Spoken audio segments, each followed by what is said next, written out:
La grotte du geek. Bonjour à tous, aujourd'hui je vais vous montrer comment on démonte une imprimante multifonction, donc avec scanner intégré, pour récupérer ce qui peut nous intéresser par la suite. Et puis aussi du coup les outils qu'il faut pour ça. Alors, donc pour les outils, j'utilise en règle générale ma visseuse. Par contre, ce qu'il faut vraiment c'est un tournevis cruciforme, donc Philips. Et j'utilise aussi également un tournevis à embout qui est plus simple à utiliser pour changer de taille. Par contre, les tournevis à embout ne suffisent pas en général parce qu'il y a toujours au moins une vis où le trou est trop petit pour passer le cache en bout. Voilà. Et puis il y a ce petit tournevis là, c'est un tournevis Torx de taille 0,8. Voilà, qui est assez souvent utilisé dans les imprimantes pour tenir les moteurs. Donc on s'en sert qu'à ce moment-là. Mais voilà. Ce que je vais faire, c'est que je vais démonter l'imprimante étape par étape après avoir protégé ma table, puisque j'ai une table en verre. Faut protéger si c'est un endroit qui craint un petit peu, parce qu'en fait vous pouvez déjà donner des coups. Et puis surtout, il y a de l'encre, vu que c'est une imprimante jet d'encre, qui peut venir s'étaler un peu partout à l'endroit où vous avez été, plus de la graisse. Alors attention, protégez bien l'endroit où vous démontez l'imprimante. Donc ce que je disais, l'imprimante pour la démonter, je vais faire ça par étapes, mais grosso modo vous pouvez considérer l'imprimante en deux parties. Vous avez la partie du bas qui concerne l'impression et la partie du haut qui concerne le scanner. À peu près toutes les imprimantes de toutes les marques, c'est le même système. Vous pouvez avoir des vis en dessous ou des vis entre les deux compartiments de l'imprimante. Voilà. Donc là par exemple, il y en a une ici, là, à l'extrême gauche. Et il y en a en dessous, j'ai regardé vite fait tout à l'heure. Voilà. Donc ce que je vais faire, je prépare ma table et tout, je commence à démonter un petit peu, puis quand c'est intéressant, j'arrête le timelapse et je vous explique ce qu'on voit. C'est parti.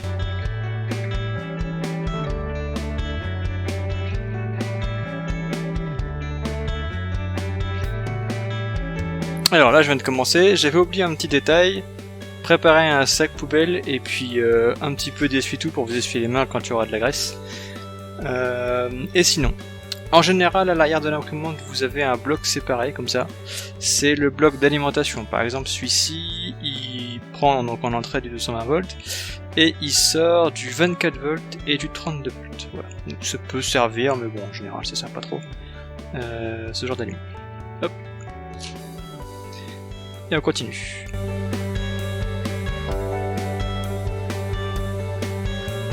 Ici, petite particularité pour l'imprimante.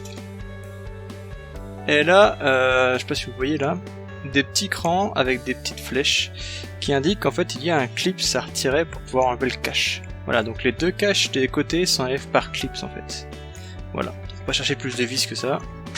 De temps en temps, il y en a pas.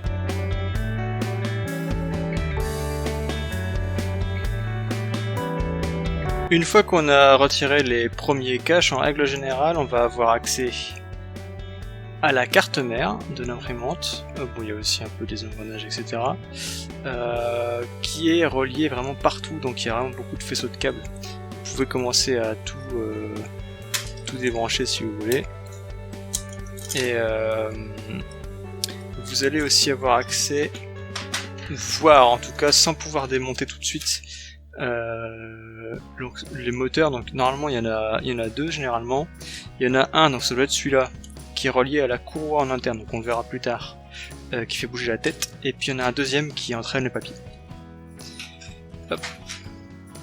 Et puis comme on a démonté le cache, on a accès à des nouvelles vis. On va pouvoir commencer à démonter tout ça proprement.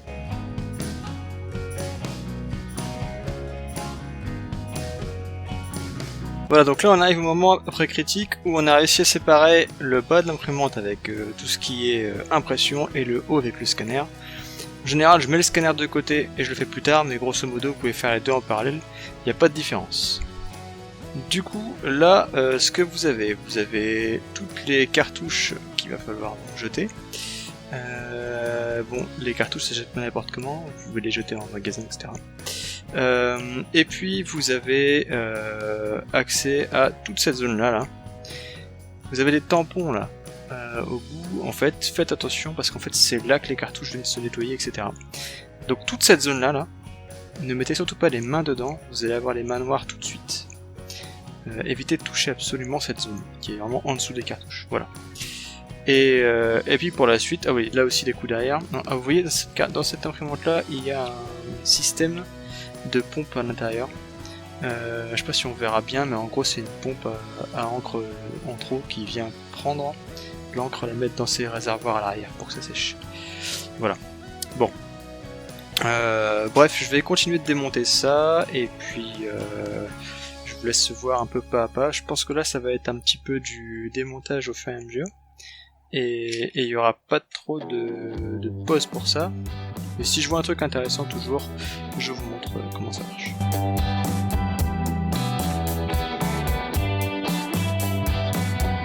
Alors j'ai déblayé un petit peu pour que vous voyez le système. Je vous explique un peu comment fonctionne le positionnement de la tête d'impression.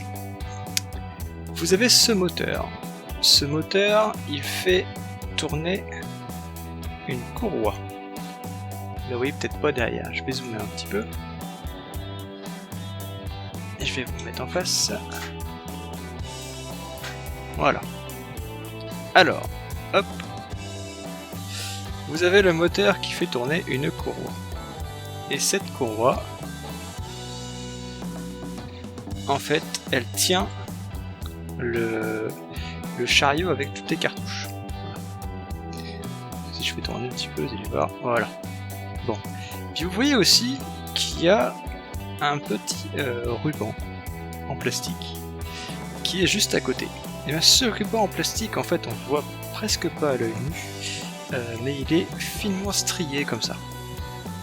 Et en fait, sur la cartouche, enfin sur le chariot des cartouches, il y a un capteur qui va, c'est un capteur optique du coup, qui va détecter le passage des lignes. Et en les comptant, il va être capable de dire voilà, je suis à telle ou telle position. Parce qu'en fait, au démarrage, quand elle démarre à 0, puis après il va juste compter. Plus combien, moins combien, plus combien, moins combien, et à chaque instant, du coup, il sera capable de dire où il se situe. Voilà. Voilà, c'est un peu le principe, c'est tout simple, hein, mais c'est comme ça que ça fonctionne, et ça fonctionne aussi dans l'autre sens pour les feuilles, seulement là, je vais vous le montrer, c'est pas une bande comme ça, c'est un disque comme ça, et le capteur il est sur la carte mère ou des portes. Voilà. Bon, du coup, je continue de démonter, et puis ça va être pas mal.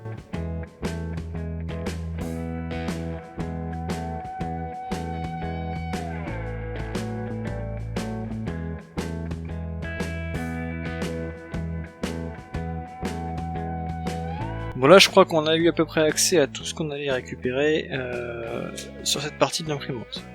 Alors, si vous voulez vous amuser, vous pouvez récupérer les engrenages. Mais en général je le fais pas parce que déjà j'ai une imprimante 3D donc les engrenages je peux les imprimer. Et puis si on en veut des petits, le plus simple c'est d'acheter directement les engrenages qu'on veut sur internet. Par contre, là j'ai l'exemple parfait pour l'encodeur sur la roue.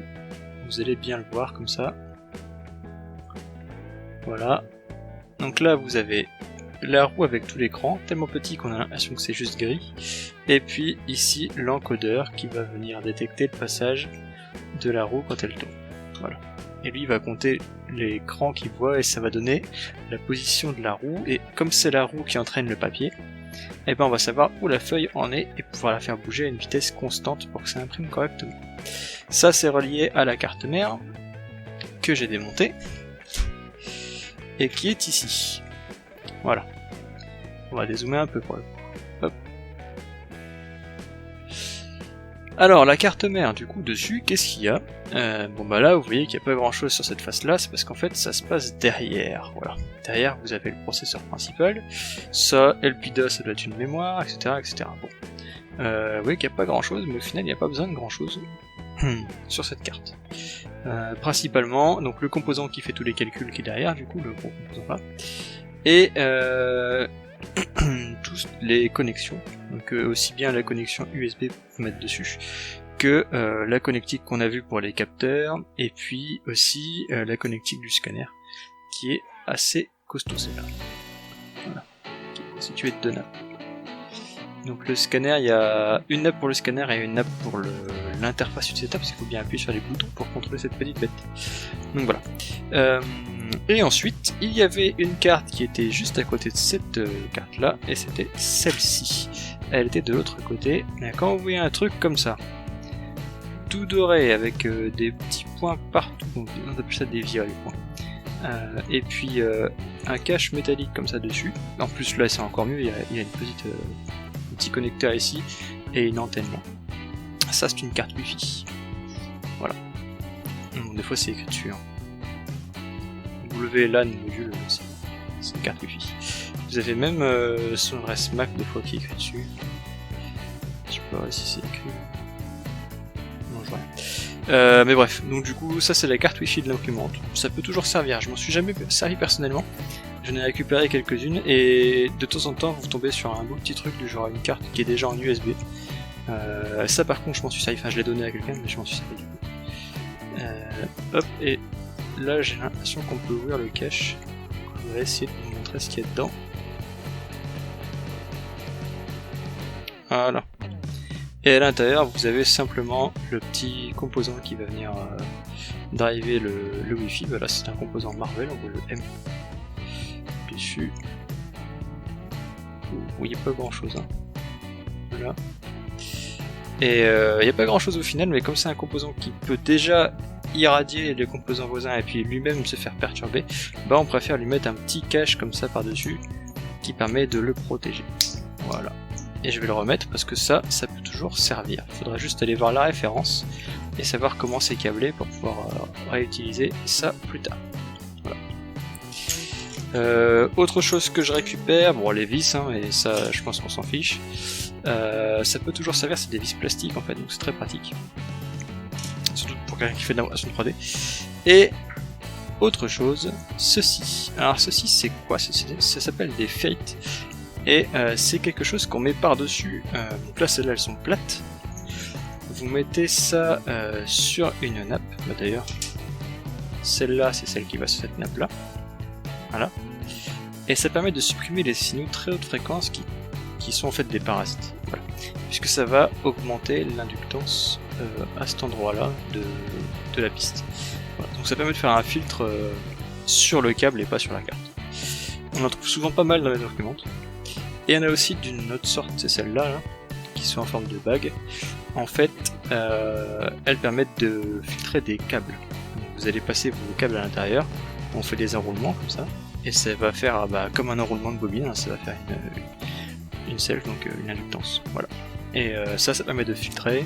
Donc là, je sais plus ce qu'il y avait relié à ça. Ah, c'était l'alimentation principale. Donc là, déjà, c'est l'alimentation d'entrée. Ils ont déjà mis ça dessus pour que les perturbations de haute fréquence s'en aillent. Voilà. Hop. Et il y en a aussi sur le moteur, mais c'est encore attaché, du coup je vais pas vous montrer. Hop, pas trop. Il y en a une ici encore, mais elles sont toutes attachées les feuilles, elles bougent pas, faut que je les détache une par une. Donc voilà, du coup c'est pareil, ils ont mis une feuille pour filtrer. Hop, j'ai réussi à la prendre.